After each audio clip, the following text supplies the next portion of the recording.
Kelompok 2 akan menjelaskan tentang pencemaran tanah. Baik, di sini pengertian pencemaran tanah. Pencemaran tanah adalah keadaan di mana bahan kimia buatan manusia masuk dan merubah lingkungan tanah alami.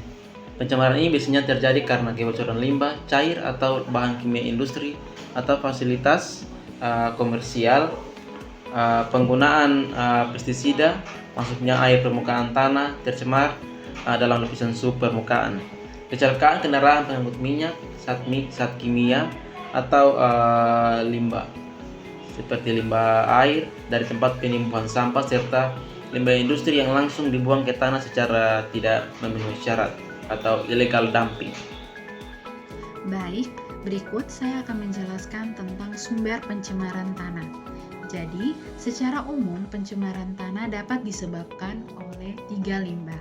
Yang pertama, limbah domestik, yang kedua, limbah industri, yang ketiga, limbah pertanian. Yang pertama, limbah domestik. Limbah domestik dapat berasal dari daerah pemukiman penduduk, perdagangan, pasar, tempat usaha hotel, dan lain-lain. Kelembagaan misalnya kantor-kantor, pemerintahan, dan swasta. Dan wisata dapat berupa limbah padat dan cair.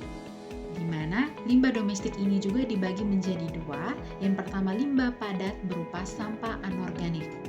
Jadi, jenis sampah ini tidak dapat diuraikan oleh mikroorganisme, misalnya kantong plastik, bekas gelas minuman, bekas botol plastik air mineral, dan sebagainya. Yang kedua juga ada limbah cair berupa tinja, deterjen, oli, cat. Jika meresap ke dalam tanah akan merusak kandungan air tanah, bahkan dapat membunuh mikroorganisme di dalam tanah. Baik, yang kedua limbah industri. Limbah industri berupa limbah padat yang merupakan hasil buangan industri berupa padatan, lumpur, bubur yang berasal dari proses pengolahan. Misalnya, sisa pengolahan pabrik gula, pulp, kertas, rayon, plywood, pengawetan buah, ikan, daging, dan lain-lain. Jadi, di limbah industri juga ada yang namanya limbah cair. Limbah cair ini merupakan hasil pengolahan dalam suatu proses produksi, misalnya sisa-sisa pengolahan industri, pelapisan logam, dan industri dari industri kimia lainnya, tembaga, timbal, perak, krom, arsen, dan boron adalah zat-zat yang dihasilkan dari proses industri pelapisan logam. Yang terakhir, yang ketiga adalah limbah pertanian.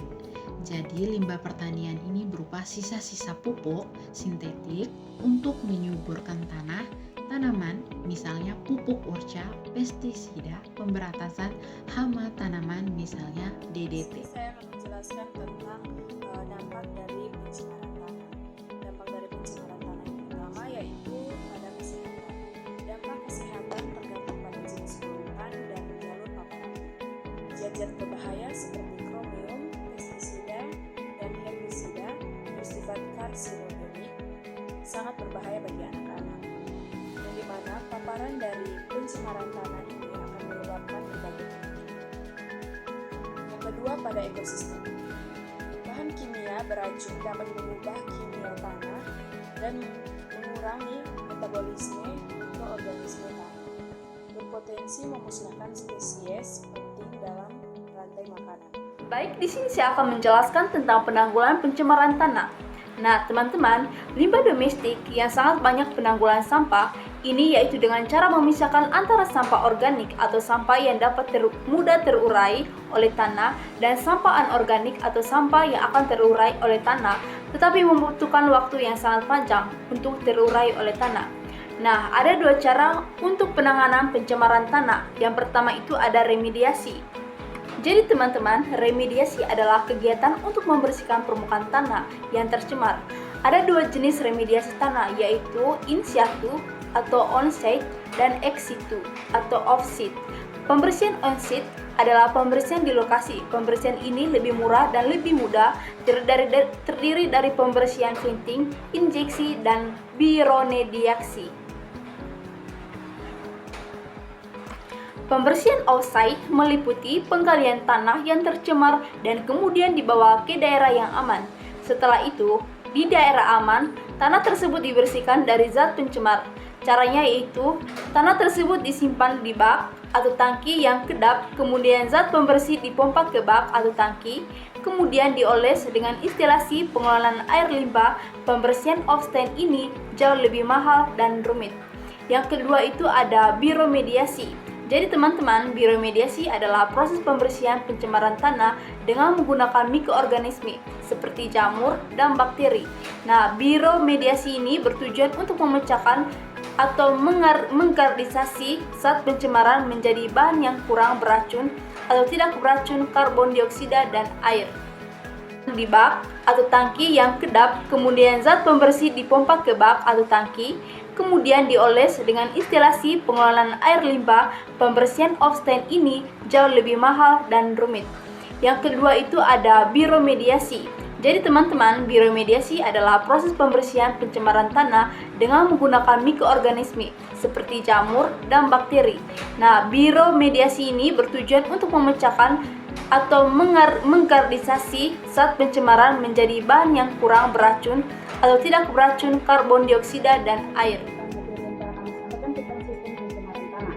Sistem pencemaran tanah terjadi ketika bahan kimia buatan manusia masuk dan mengubah lingkungan tanah yang alami. Disebabkan oleh faktor pembesaran limbah industri, penggunaan pestisida, tumpahan bahan kimia dan pembuangan sampah ilegal. Dampaknya sangat luas bagi kesehatan manusia seperti keracunan, kanker, dan kerusakan organ, maupun bagi ekosistem seperti terganggunya rantai makanan. Akumulasi racun pada makhluk hidup dan penurunan kesuburan tanah. Mengingat tanah merupakan sumber dasar makanan bagi kehidupan, upaya penanganan seperti remediasi atau pembersihan fisik dan biomediasi atau pemanfaatan mikroorganisme menjadi penting untuk memulihkan kondisi tanah yang tercemar. Baik, sekian materi yang telah kami sampaikan. Kami mengucapkan terima kasih. Sekian presentasi dari kami. Terima kasih.